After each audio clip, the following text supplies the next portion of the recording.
झनक की लगातार बढ़ रही है मुश्किल, अनिरुद्ध ने भी छोड़ा झनक का साथ। आप देख रहे हैं सीरियल स्यापा। अगर आपने अब तक हमारे चैनल को सब्सक्राइब नहीं किया है तो प्लीज़ सब्सक्राइब कीजिए और साथ ही आप हमें फेसबुक पर भी फॉलो कर सकते हैं फॉर मोर एंटरटेनिंग अपडेट्स। चलिए अब बात करते हैं टीवी सीरियल झनक के आने वाले एपिसोड की। तो आप देखेंगे कि अनिरुद्ध झनक का बच्चा एक्सेप्ट करने से मना कर देता है। वो बिलीव करता है कि झनक उसे फंसा रही है। वो झनक इंसल्ट करता है ये कहकर के कि तुम सारा मेरा मेंटल पीस छीन लेना चाहती हो, मेरी लाइफ से सब कुछ छीन लेना चाहती है। अनिरुद्ध उसे याद दिलाता है कि कैसे वो आखिरी रात मिले थे कश्मीर में। झनक यहाँ पर उसको ये याद दिलाती है। अनिरुद्ध लेकिन कुछ भी याद ना होने का दावा करता है। वो कहता है कि मुझे ऐसा कुछ भी याद नहीं है। वो बिलीव करना शुरू कर देता है झनक और आदित्य पर। वो सोचता है कि मुझे ऐसा लग रहा है कि ये बच्चा किसी और का है। तभी वो उसे याद दिलाती है कि मैंने तुम्हारा हर एक इंस्ट्रक्शन, हर एक ऑर्डर फॉलो किया और अभी तुम मुझसे ऐसे कर रहे हो। तभी वो कहता है कि नहीं, मैंने कभी भी अपनी शादी से डिक्लाइन नहीं किया था, लेकिन इस टाइम ये बेबी जो तुम फिट कर रही हो मेरी लाइफ में, ये बिल्कुल भी नहीं है। मोस्ट ऑफ द टाइम झनक, तुमने यहाँ पर हार ही देखी है और तुम्हें उसे एक्सेप्ट करके आगे चलना है, लेकिन इस बार तुम इस तरीके से नहीं जी सकती। वैसे भी तुम्हारी जो माँ थी वो भी तो पूरी सोसाइटी की तरफ से ऐसे ही डिफीटेड कर दी गई थी और उन्होंने सुसाइड अटेम्प्ट किया था। सिर्फ तुम ही थी उनके ये सब झेलने की वजह। और वैसे भी क्या तुम्हें ये नहीं पता कि तुम्हारा फादर कौन है? झनक कहती है कि हाँ, ये सब कुछ मेरे साथ हुआ, इसीलिए मैं अपने बच्चे के लिए और अपने लिए जस्टिस चाहती हूँ। वो कहती है कि मैं बीमार हो गई थी जब कश्मीर में आप खुद अपने बेड पर मुझे ले गए थे। अनिरुद्ध गुस्से में चिल्लाता है। वो डाउट करता है कि शायद ये बच्चा आदित्य का है। वो कहता है कि हो सकता है कि उसने ये एक्सेप्ट करने से मना कर दिया हो, इसीलिए अब तुम्हें घर चाहिए और तुम यहाँ आ गई हो मुझे फंसाने। झनक बहुत गुस्से में है।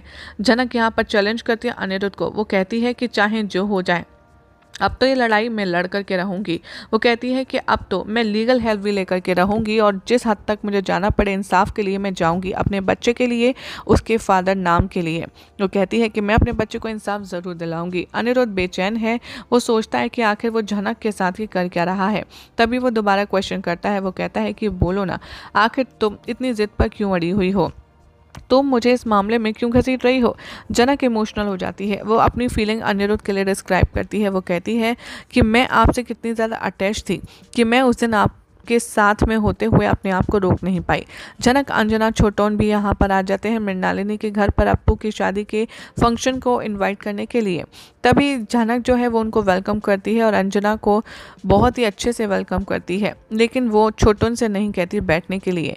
वो अभी भी छोटोन से इंसल्टिंग के लिए आर्ग्यू करती रहती है जो उसने पास में झेली है। झनक इंटरफेयर करती है और प्रॉब्लम सॉल्व करती है छोटोन और मृणालिनी के बीच में। थोड़े टाइम के बाद अजंता और झनक डिस्क्राइब करते हैं डिफ़िकल्ट सिचुएशन उनके घर की। अप्पू यहाँ पर एक सेलिब्रेशन चाहती है, उसकी शादी का हर एक फंक्शन मनाया जाए। अंजना रिक्वेस्ट करते हैं मृणालिनी से कि उसे परमिशन दे दी जाए इन रिचुअल्स को सेलिब्रेट करने के लिए घर में। मृणालिनी भी एक्साइटेड है और वो कहती है कि मैं भी बहुत एक्साइटेड हूँ आपकी परमिशन के लिए। वो कहती है इवन हम अपना ही पैसा खर्च करेंगे और अपने तक ही रखेंगे। इधर शुभा और लाल भी पुलिस स्टेशन आ जाते हैं और उनसे मदद मांगते हैं। वो डिस्क्राइब करते हैं पूरी सिचुएशन कि कैसे लालन ने अप्पू को बेवकूफ़ बनाया है, मैनिपुलेट किया है शादी करने के लिए। पुलिस अश्योर करती है कि हम लालन को अरेस्ट कर लेंगे, इससे पहले वो जो मंगलसूत्र है वो पहनाए।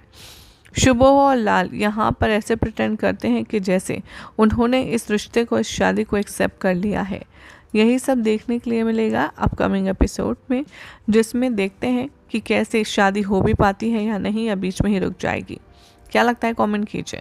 साथ ही फेसबुक पर आप हमें फॉलो कर सकते हैं फॉर मोर अमेजिंग अपडेट्स।